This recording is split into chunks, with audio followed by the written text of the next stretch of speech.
Yun, magandang araw po sa atin mga kabibe. So, bali, may dala-dala po tayo ngayong kalapate, si Kalabibe.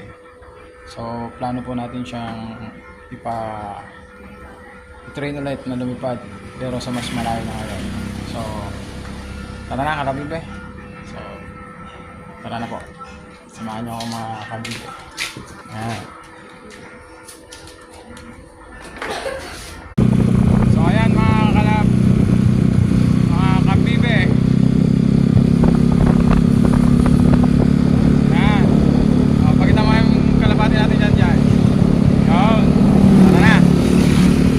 Samahan nyo ko mga idol.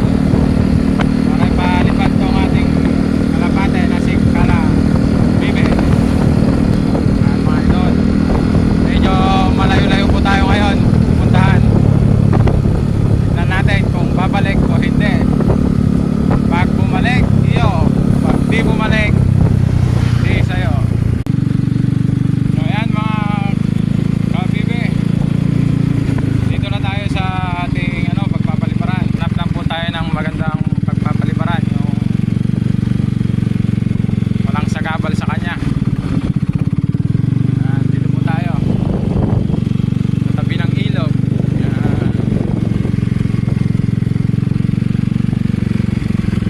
Ayan, dito na, medyo maluwang-luwang na dito.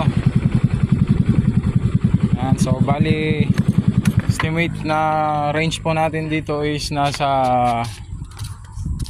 maluwang-luwang po. So ayan mga kabibe, nandito na kami sa bahay. So bali naghihintay, abang-abang na lang po tayo. Ayan po yung kanyang bahay. Hihintay-hintay po tayo kung babalik ba o hindi. Pero wala pa dito sa paligid. Naghihintay pa lang mga kabibe kung babalik ba si Kalabibe. Pero kung hindi bumalik, wala talaga, hindi sa amin. Yan po yung dalawa po natin. Bali isa lang po yung binitaw natin kanina. Ayan mga kabibe, update po sa ating pinalipad na ibon. Mahigit 20 minutes na po ang nakalipas. So po kami sa rooftop nag-aabang. Bali yan po yung bahay nila, yung andun. Hindi kita.